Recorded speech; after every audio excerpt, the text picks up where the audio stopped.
Selamat datang di channel Lubang Horor. Jangan lupa like, komen, dan subscribe agar channel Lubang Horor ini terus semangat dan terus berkembang. Tanpa banyak basa-basi, ayo kita mulai ceritanya.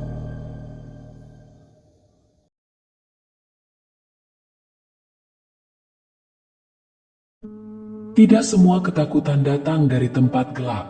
Kadang, ia berakar dari terang yang menolak melihat. Di balik gemericik air sungai kecil, desir dedaunan bambu, dan senyum ramah para tetua, kampung itu menyimpan luka yang telah membusuk terlalu lama. Laras adalah satu-satunya yang mampu menciumnya. Hari itu matahari bersinar dengan lembut, menyusup lewat sela-sela atap ijuk rumah kayu yang sudah tua. Kampung Karangjati, dengan jalan tanahnya yang berdebu dan suara ayam bersahutan dari kejauhan, terlihat seperti potongan damai yang terlepas dari waktu. Tapi bagi Laras, ketenangan itu seperti wajah tersenyum dari seorang mayat. Laras berdiri di ambang pintu rumahnya. Mata tajamnya menelusuri pohon mangga tua di halaman belakang.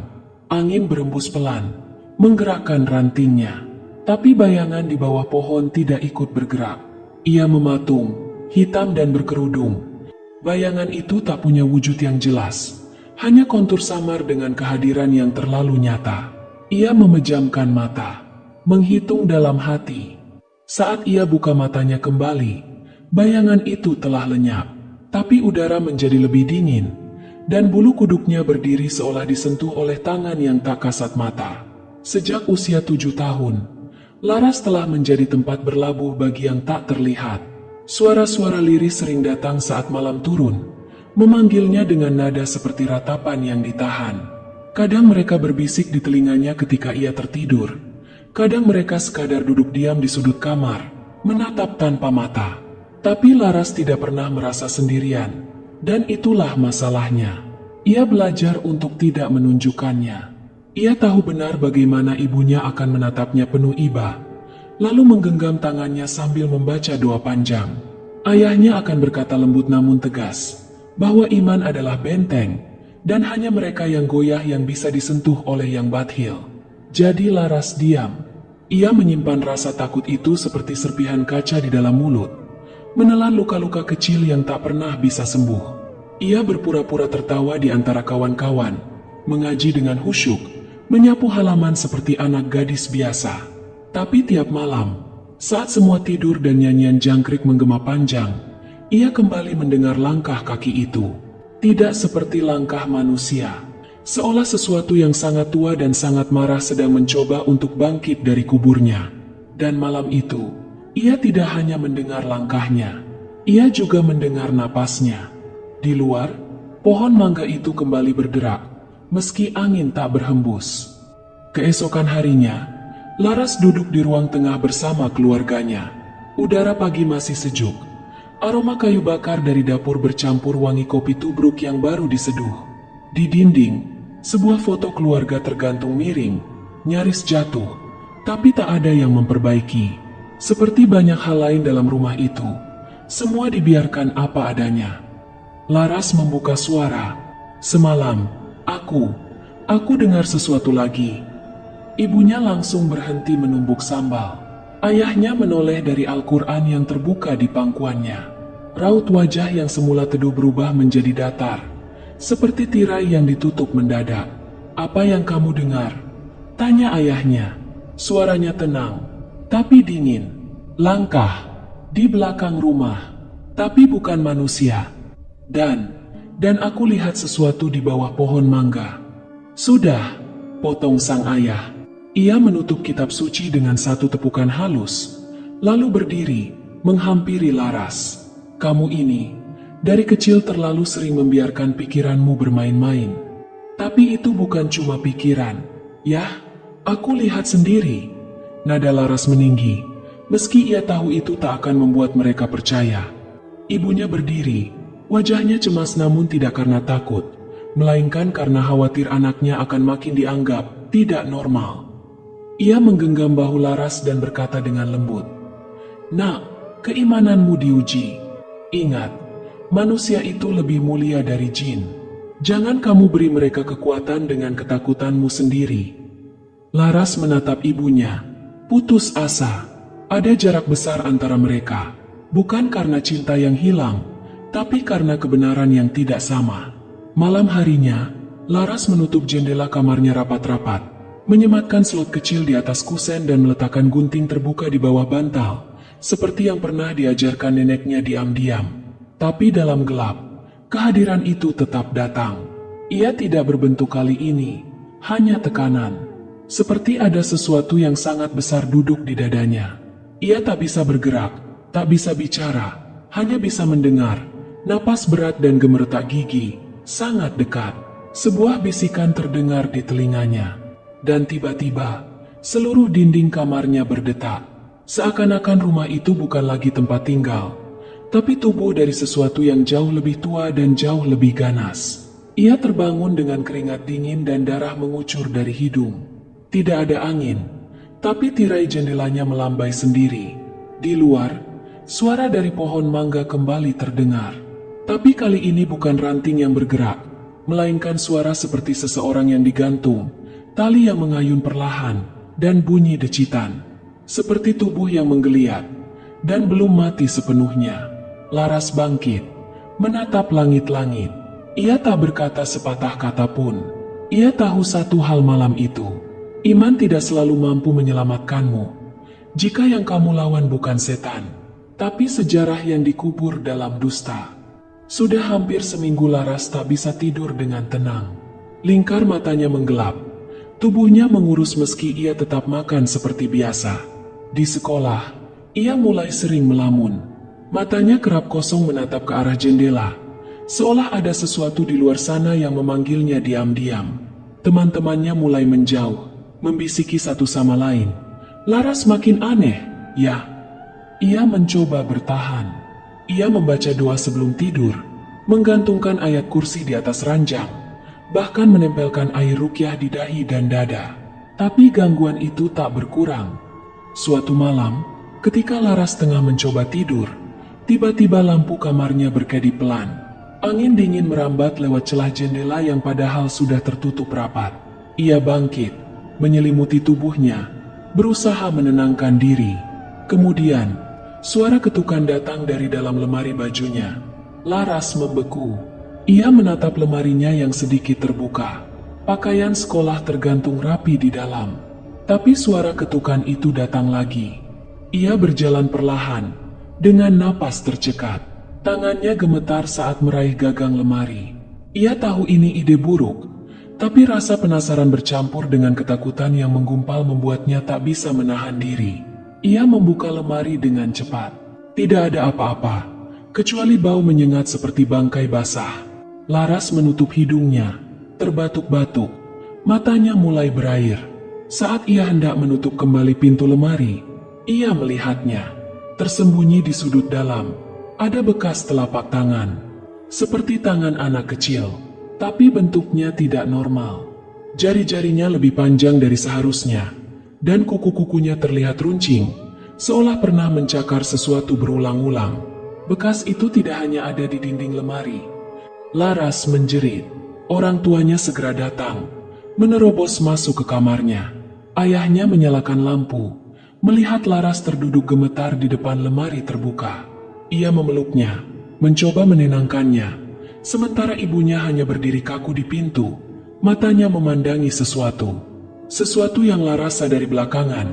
Ibunya menatap bekas tangan itu, tapi tidak mengatakan apa-apa. Tidak bertanya, tidak menyangkal. Dan saat ayahnya menggenggam tangan Laras sambil membaca doa keras-keras, Laras tahu satu hal. Mereka tahu, mereka sudah lama tahu, tapi mereka memilih untuk diam, menutup telinga, menutup mata, karena kadang menolak percaya lebih mudah daripada menghadapi kenyataan yang terlalu mengerikan untuk dimengerti. Malam itu, Laras tak bisa lagi mengabaikan semuanya. Ketika ia kembali ke tempat tidurnya dan memejamkan mata, bisikan itu datang lagi. Seolah suara itu kini berada di dalam kepalanya. Jangan pura-pura tidak melihatku. Laras, kau sudah terikat sejak lahir. Setiap pagi di kampung Karangjati dimulai dengan suara burung dan bau kayu bakar. Tapi bagi Laras, Pagi hanya berarti satu hal, masih hidup, masih bisa membuka mata, masih bisa mencoba bernapas. Tapi pagi ini berbeda. Ketika Laras turun dari ranjang, kakinya menyentuh lantai dan langsung terasa dingin seperti batu nisan. Ia menarik selimut lebih erat ke tubuhnya, merapat ke jendela. Pandangannya jatuh ke halaman belakang. Pohon mangga tua itu masih berdiri di sana, lebih gelap dari biasanya, seperti ada kabut tipis yang melingkar di sekitarnya. Tapi bukan itu yang membuatnya tercekat. Di bawah pohon itu, tanahnya merekah, seperti ada sesuatu dari dalam yang mendorong keluar. Gangguan-gangguan mulai muncul di siang hari. Sesuatu yang sebelumnya hanya mengendap di malam, kini berani menyusup di bawah terik matahari. Piring-piring bergeser sendiri di atas meja. Cermin di kamar mandi berembun meski tak ada yang mandi. Dan baunya, bau itu kini tinggal di dalam rumah. Bau daging busuk yang hangus, seperti tubuh yang pernah terbakar tapi tak habis. Dan malamnya, semuanya pecah. Laras terbangun oleh suara geraman rendah. Bukan manusia, bukan binatang. Seperti gabungan keduanya. Ia menahan napas, perlahan-lahan duduk di ranjang, menatap ke lorong rumah yang remang. Suara itu datang dari dapur. Lantai rumah yang biasanya berderit kini sunyi. Tak ada suara jangkrik, tak ada angin.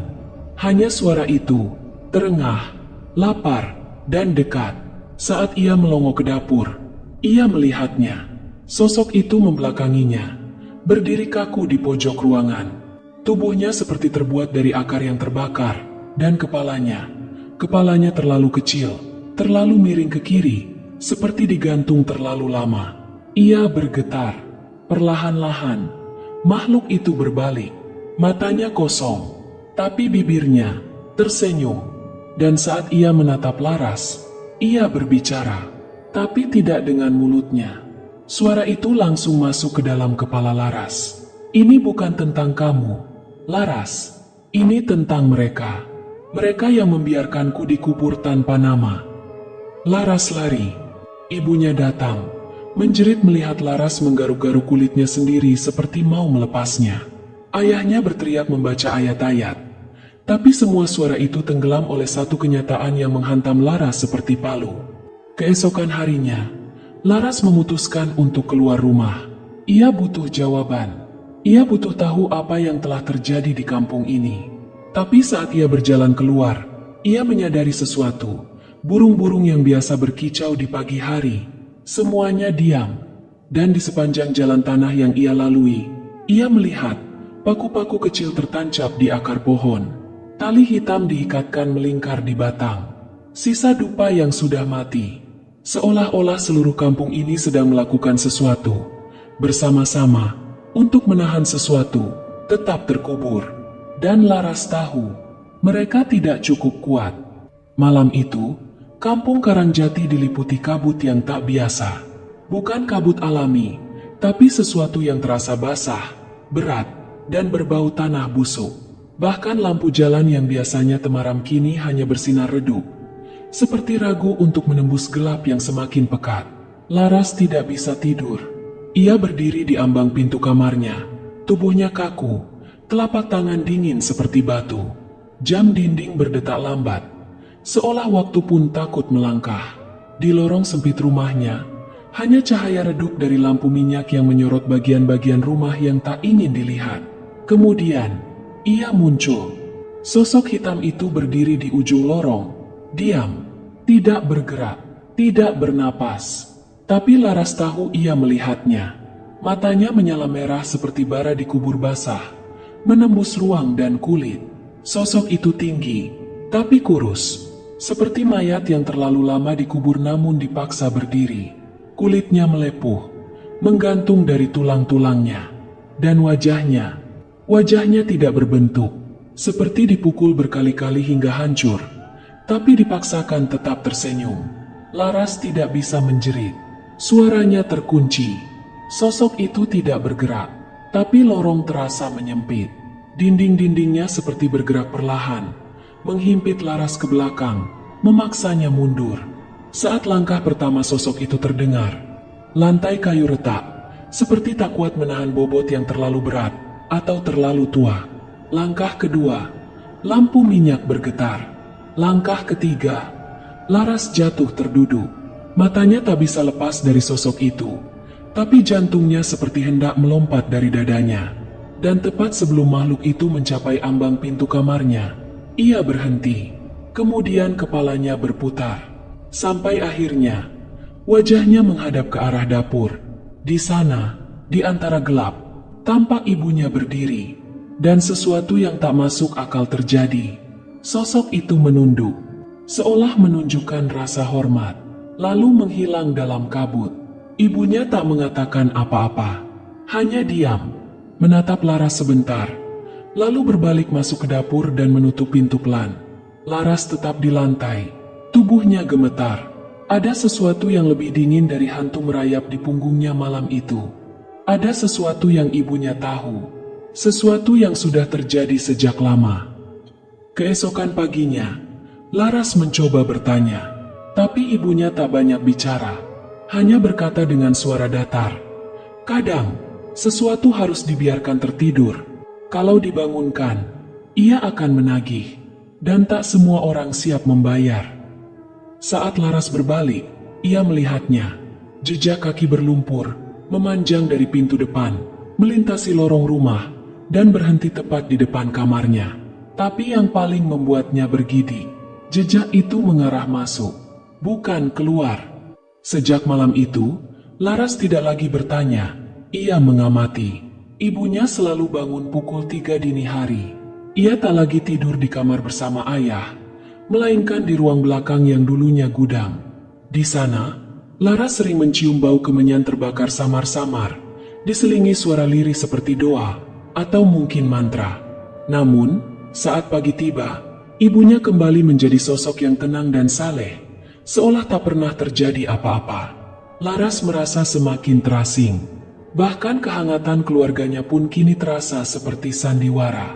Ketika ia curhat pada sahabatnya, Sinta, tentang semua yang dilihat dan dialaminya, Sinta hanya diam.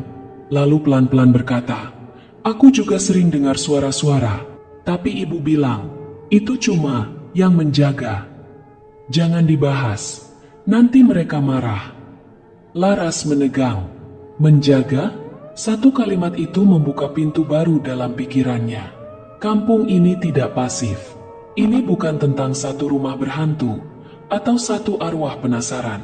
Ini lebih besar, terorganisir, dan semua orang diam. Laras mulai mencari para tetua kampung. Orang-orang yang dulu suka duduk di pos ronda sambil merokok kretek dan bercerita. Tapi satu persatu menolak bicara. Ada yang tiba-tiba pura-pura tuli. Ada yang pura-pura tidak mengenalnya. Bahkan Pak Darsum, yang dikenal cerewet dan suka mabuk tuak, langsung menunduk dan membisu begitu Laras menyebut kata makhluk lorong. Namun satu orang akhirnya bersedia bicara. Mbah Karso. Mbah Karso tinggal di pinggir hutan kecil di luar batas kampung. Rumahnya tua, miring ke satu sisi, dengan halaman yang dipenuhi dupa bekas dan rangkaian daun sirih kering. Saat Laras datang, lelaki tua itu hanya menatapnya lama, sebelum akhirnya berkata, "Sudah waktunya kamu tahu, karena kamu yang terakhir bisa mendengar mereka." Malam itu, di ruang remang yang hanya diterangi satu lentera, Mbah Karso membuka kisah yang selama ini dikubur dalam tanah kampung. Dulu, sebelum Karangjati disebut Karangjati, tempat ini adalah lahan pembuangan. Bukan hanya sampah, tapi manusia, para pembangkang, pesakitan, dan orang-orang yang dianggap aib oleh pemerintah kolonial, dihabisi secara diam-diam dan dikubur di sini. Tapi mereka tidak diam. Orang-orang kampung yang pertama datang setelah kemerdekaan menemukan tanah yang gelisah. Tanaman tidak tumbuh, suara-suara aneh terdengar dari sumur tua, dan anak-anak sering menghilang saat bermain. Untuk menghentikan semua itu, pemuka kampung saat itu melakukan sebuah perjanjian, sebuah penenangan, sebuah ritual pengikat. Mereka tidak membebaskan roh-roh itu, hanya mengunci. Dan kampung pun hidup dengan tenang selama puluhan tahun. Sampai Laras lahir. Mbah Karso menatap Laras dengan tatapan kosong penuh kesedihan. Kau dilahirkan tepat saat gerbang itu terbuka kembali. Tepat ketika ritual terakhir gagal, karena satu di antara kami mengingkari sumpahnya. Siapa? Tanya Laras, nyaris berbisik. Mbah Karso terdiam lama, lalu akhirnya berkata. Darah Laras berhenti mengalir sejenak. Ibunya? Namun sebelum Laras sempat bertanya lebih jauh, lentera Mbah Karso berkedip. Angin dingin menyusup masuk melalui celah dinding rumah reot. Dan di luar, suara langkah kaki menyeret terdengar. Laras melihat Mbah Karso gemetar. Matanya nanar. Mereka sudah tahu kau tahu, katanya. Sekarang mereka tak akan diam lagi. Saat Laras pulang malam itu, ia merasa ada yang berubah. Pintu rumah tidak terkunci. Lampu padam, dan di ruang tamu, ia melihatnya. Sebuah cermin besar berdiri di tengah ruangan. Benda yang tak pernah ada sebelumnya. Dan di dalam pantulannya, ibunya berdiri di belakangnya. Wajahnya rusak, matanya kosong, dan tangannya memegang pisau dapur. Ketika Laras berbalik, tidak ada siapa-siapa. Tapi cermin itu masih menampilkan bayangan ibunya. Dan untuk pertama kalinya, Laras tahu, ia tidak hanya dikhianati oleh kampungnya, tapi oleh darahnya sendiri. Pagi setelah kejadian di cermin itu, Laras tidak lagi merasa aman di rumahnya sendiri. Ibunya bertingkah seperti biasa, menyuapkan nasi dan tempe goreng, bahkan tersenyum seolah malam sebelumnya tak pernah ada. Namun kini, Laras tak lagi bisa melihat ibunya tanpa merasakan ketakutan yang asing. Ia tahu senyum itu palsu. Ia tahu ibunya sedang menyembunyikan sesuatu. Dan ia yakin cermin itu bukan ilusi. Hari itu Laras kembali ke rumah Mbah Karso. Tapi rumah itu telah terbakar. Tak ada tanda-tanda tubuh ditemukan. Tapi Laras tahu itu bukan kecelakaan. Itu peringatan. Ia hampir menyerah. Tapi ingatannya membawanya pada satu nama lain. Pak Jatmiko, juru kunci makam lama di belakang bukit. Seorang lelaki tua yang dulu dikenal pendiam dan kasar, namun sangat takut pada sesuatu yang ia sebut para penunggu yang dilupakan. Malam itu, Laras mendatangi pemakaman tua yang dikelilingi pohon-pohon jati hitam. Pak Jatmiko tinggal di gubuk kecil di pinggiran makam. Awalnya ia menolak bicara, bahkan mengusir Laras dengan cangkul. Tapi saat Laras menyebut satu kalimat dari Mbah Karso, suaranya melemah. Gerbang itu sudah terbuka lagi. Pak Jatmiko duduk perlahan, menunduk, matanya memerah. Mereka tidak ingin dikenang, tapi lebih buruk jika dilupakan. Sekarang mereka marah, karena janji dilanggar, karena ada tubuh yang digali, dan tidak dikembalikan. Siapa yang menggali? Tanya Laras. Pak Jatmiko menggeleng. Ia lalu bercerita. 2 tahun lalu, ibunya Laras, yang dikenal sebagai wanita taat beragama, datang malam-malam ke makam tua. Ia membawa skop, dan ia menggali salah satu kubur paling tua, yang dikenal dengan julukan kubur tumbal pertama, dan tubuh itu tidak pernah dikembalikan. Sejak kejadian itu, tanah mulai bergerak. Binatang mati secara aneh. Bayi lahir dengan mata terbuka dan menangis tanpa suara.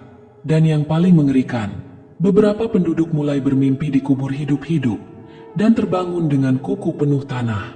Laras menutup mulutnya. Ia mulai mengerti sekarang. Ibunya bukan hanya tahu, ibunya pelaku utama. Dan tubuh yang digali itu, rohnya kini menuntut balas.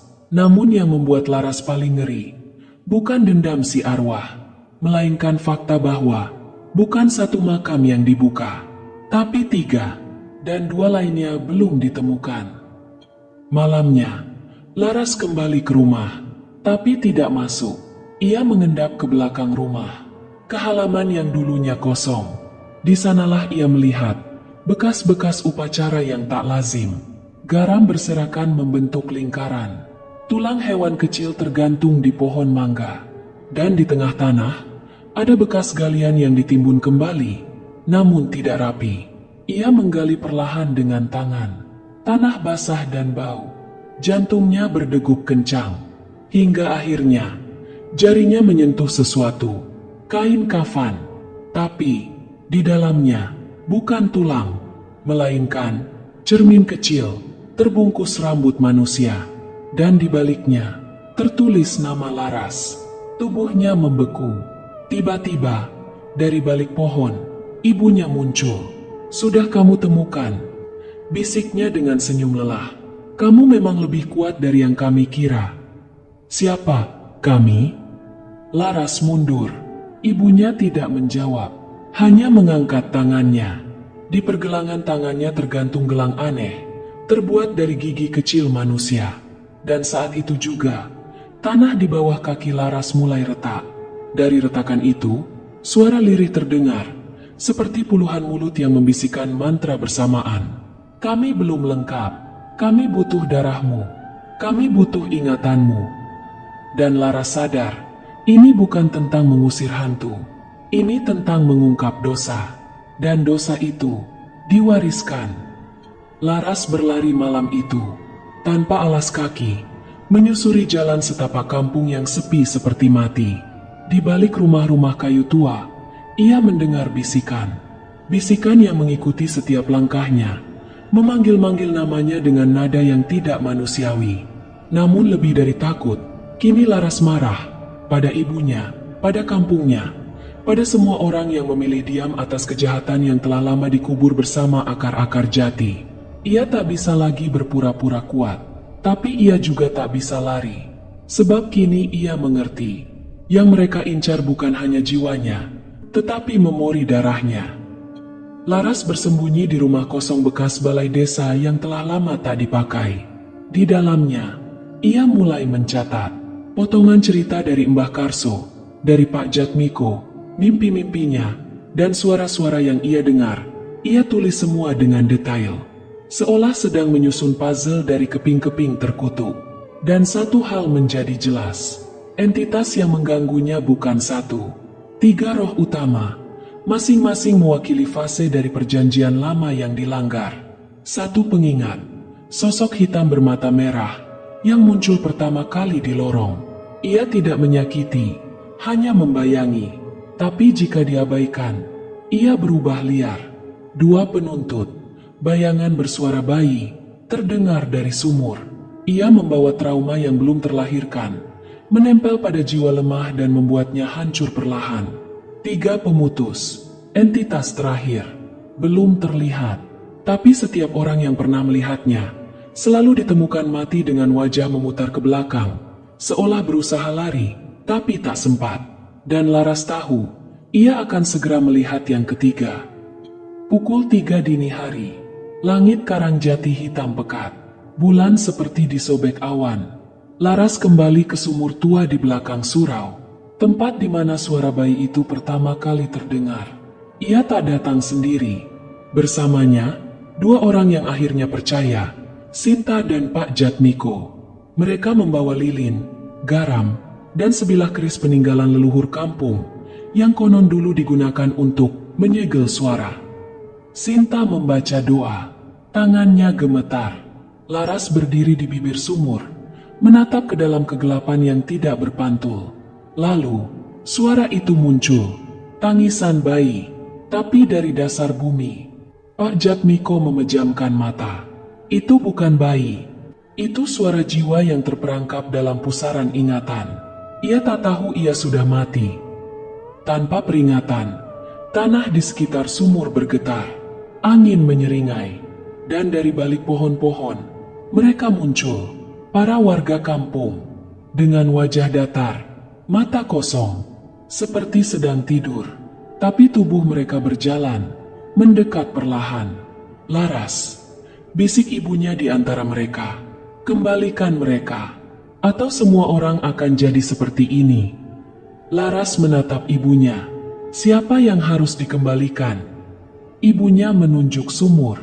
Yang pertama, yang tumbal, yang kau gantikan. Laras membeku. Aku, pengganti tumbal. Ibunya menangis. Aku tak punya pilihan. Mereka menagih. dan kau lahir dengan garis darah yang sama." Semua suara mendadak menghilang, dan dari dalam sumur, perlahan, tangan-tangan pucat meraih ke atas. Tangisan bayi berubah menjadi jeritan wanita, jeritan putus asa, jeritan dendam, jeritan Laras yang lain. Malam itu, Laras membuat keputusan. Ia takkan menyerahkan siapapun, tidak ibunya, tidak dirinya, tapi ia akan menggali semuanya, termasuk nama-nama yang dikubur agar tak pernah diingat. Dengan darah dari jarinya sendiri, ia menulis satu persatu nama korban di dinding balai desa, menuliskan sejarah kampung Karangjati yang dibungkam. Dan saat nama terakhir ditulis, tanah berhenti bergetar, angin mereda, para warga yang kerasukan perlahan roboh, seperti boneka yang talinya dipotong. Tapi Laras tahu, itu belum akhir. Ia baru membuka luka, belum menyembuhkan. Dan saat ia menatap langit malam, bintang-bintang tampak seperti lubang kecil di kertas hitam. Dan di balik lubang itu, mata ketiga mulai terbuka. Hari-hari setelah malam sumur itu menjadi kabur, seperti mimpi yang terlalu nyata atau kenyataan yang terlalu mustahil untuk dipercaya. Kampung Karangjati kembali tenang di permukaannya, tapi Laras tahu, ketenangan ini adalah luka yang sedang bernanah. Warga desa tak mengingat apa-apa. Mereka bangun dengan kepala berat dan mimpi-mimpi buruk yang tak bisa dijelaskan. Beberapa merasa pernah berdiri di tengah makam, beberapa lainnya mengaku melihat diri mereka sendiri mati. Tapi tak satu pun yang bisa menyebut nama atau waktu. Sementara itu, ibunya Laras menghilang. Rumah mereka kosong, seolah tak pernah ditinggali, seolah dihapus. Yang tersisa hanyalah cermin kecil di ruang tamu, tergantung di dinding dengan benang merah, dan pantulan di dalamnya bukan milik Laras.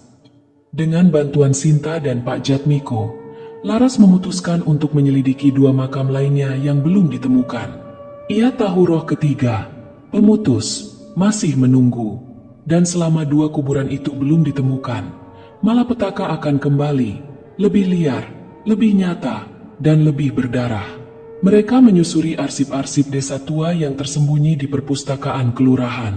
Dalam tumpukan kertas lapuk dan peta tangan, Laras menemukan sesuatu yang membuat darahnya dingin. Dalam catatan ritual tahun 1901, tercantum tumbal kedua, perempuan hamil dari garis darah keluarga Laras. Tumbal ketiga, anak laki-laki yang lahir mati. Semua disimpan dalam tanah tertutup langit, yakni di bawah tanah rumah kepala kampung.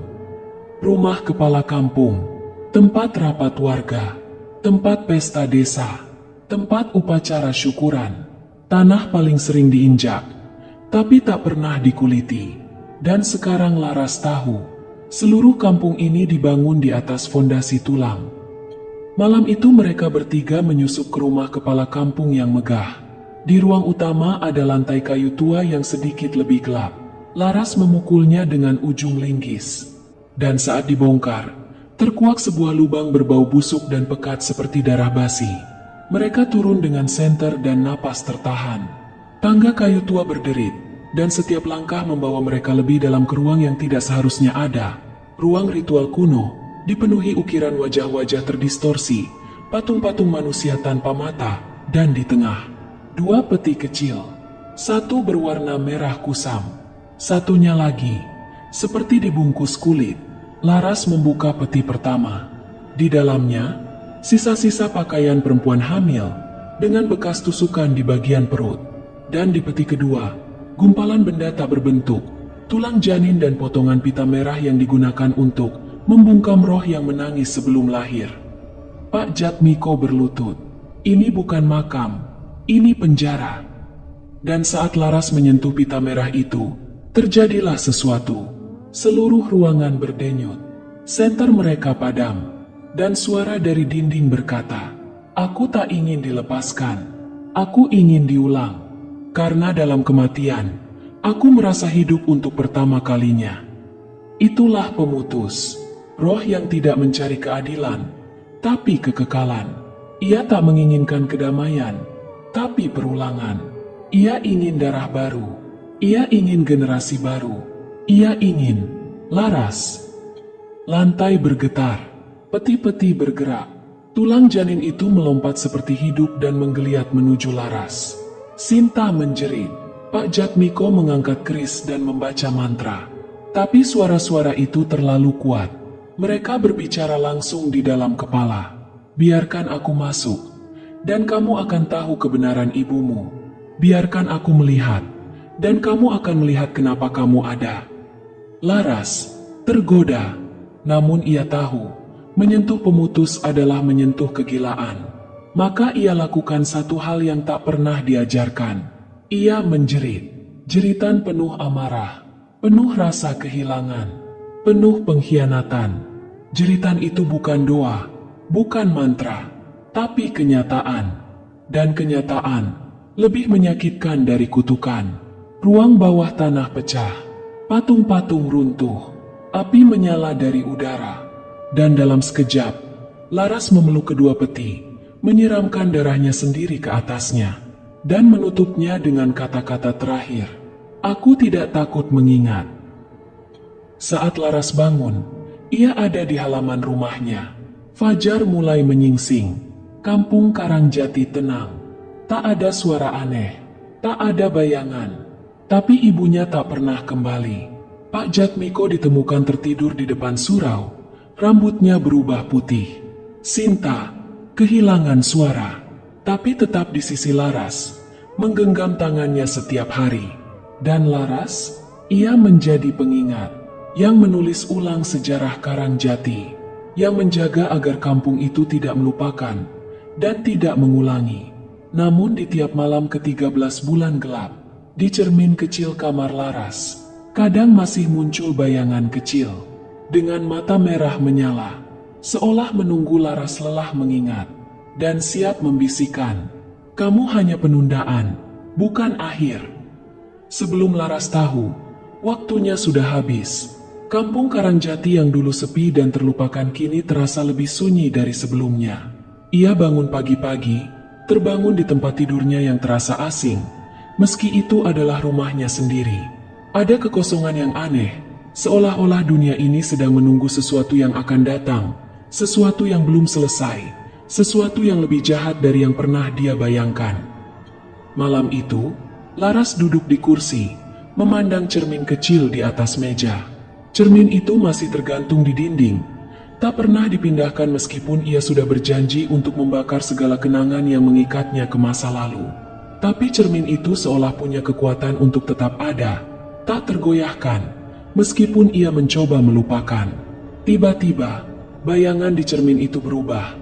Wajah Laras memudar, kemudian muncul wajah yang lain. Dan ibunya tersenyum, senyum yang paling menakutkan yang pernah dilihat Laras. Senyum itu bukan senyum keibuan, tapi senyum kemenangan. "Laras," ibunya mulai berbicara, suara yang lembut namun sangat tajam. "Kamu pikir kamu sudah menang? Kamu pikir kamu bisa menghentikan kami dengan melupakan?" Laras membeku. Apa yang ibunya katakan? Apa maksudnya? "Kamu tak pernah tahu," suara itu melanjutkan, semakin dalam, semakin mengerikan. "Ini bukan tentang kamu atau tentang aku. Ini tentang siapa yang kamu pilih untuk menjadi. Kamu adalah generasi berikutnya. Laras, kamu adalah penerus dari kita." Mata Laras terbuka lebar. Namun, sebelum dia bisa mengungkapkan lebih banyak, suasana di sekelilingnya mulai berubah. Ruangannya menyusut. Dinding-dindingnya terasa seolah melaju menuju satu titik, dan udara mulai memadat. Cermin itu seolah menarik seluruh isi rumah, seolah menghisap segala keberadaan. Tanpa sadar, Laras berlari keluar, ke halaman belakang rumah yang pernah dia gali tanahnya. Di luar, langit gelap, tapi terasa lebih hidup, seperti ada ribuan mata yang mengamatinya dari kegelapan. Saat Laras berjalan lebih jauh ke arah pemakaman tua yang sekarang dipenuhi oleh semak belukar, ia merasa seolah seluruh kampung sedang mengamatinya. Bahkan suara angin pun terdengar seperti bisikan, dan di kejauhan, ada sesuatu yang bergerak, bayangan yang bergerak terlalu cepat untuk bisa dilihat dengan jelas. Saat tiba di pemakaman, ada yang aneh. Di bawah pohon jati besar, tanahnya terlihat bergelombang, Seperti ada sesuatu yang tengah bangkit dari bawah. Laras mendekat. Langkahnya terhenti saat ia melihat dua peti kecil di atas tanah. Sama persis dengan yang ia temui di ruang bawah tanah rumah kepala kampung. Tetapi sekarang peti itu terbuka. Di dalamnya, tubuh-tubuh yang dulu terkubur kini terbaring dalam keadaan mengenaskan. Tulang belulang yang berlumuran darah dan pakaian yang sudah lapuk, seakan tak pernah mati. Dari dalam tanah yang terbuka, tiba-tiba muncul sesosok tangan, memanjang, hitam, penuh kerak, dan bergerak cepat menuju Laras. Ia berteriak, namun suaranya teredam. Sebelum dia sempat lari, sebuah suara berat bergema dari bawah, seolah menggema dari jantung bumi. Aku adalah pemutus, dan kamu adalah kelanjutannya. Laras terpaku. Sekarang semuanya menjadi jelas. Ibunya, para warga, bahkan dirinya. Mereka adalah bagian dari lingkaran tak berujung yang sudah berlangsung selama berabad-abad. Dosa itu tidak pernah berakhir. Laras menyadari satu hal yang sangat penting. Pemutus bukanlah roh yang bisa dihentikan dengan kekuatan fisik atau mantra. Pemutus adalah siklus yang terlahir kembali. Pemutus adalah penerus yang menunggu untuk mengulang semua yang telah terkubur. Dan ia adalah orang yang ditakdirkan untuk menjadi pemutus berikutnya. Kekuatan itu mencekik Laras. Kegelapan di sekitarnya menyelubunginya, dan tubuhnya mulai terasa lebih berat. Semua yang dia lihat, semua yang dia rasakan, mengarah pada satu kebenaran, bahwa dia tidak akan bisa keluar dari lingkaran ini. Ia tidak akan pernah bisa melepaskan diri.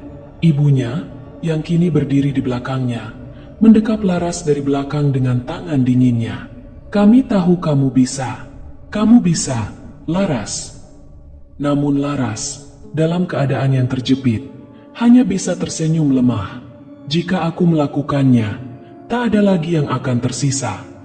Dengan tangan gemetar, Laras akhirnya membuka matanya, menatap bayangan ibunya di cermin yang kini muncul di tengah pemakaman. Saat itu, cermin bukan lagi sekadar benda, tapi gerbang. Dan dalam gerbang itu, ia melihat dirinya yang lebih tua, terperangkap dalam lingkaran yang tak pernah putus. Bayangan itu adalah dirinya sendiri yang tak pernah melepaskan apa yang seharusnya dikubur. Bayangan itu adalah dirinya yang tak akan pernah bebas. Langit menghitam, dan Laras tahu, dunia ini adalah penjara yang tak pernah menunggu akhir.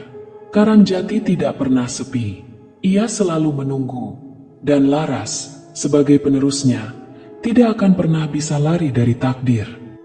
Demikianlah kisah kali ini, sebuah cerita yang mengajak kita untuk merenung tentang bagaimana masa lalu yang tak terlupakan bisa membentuk takdir kita, dan betapa pentingnya kita untuk menghadapi ketakutan serta kebenaran, meskipun kadang itu sangat berat.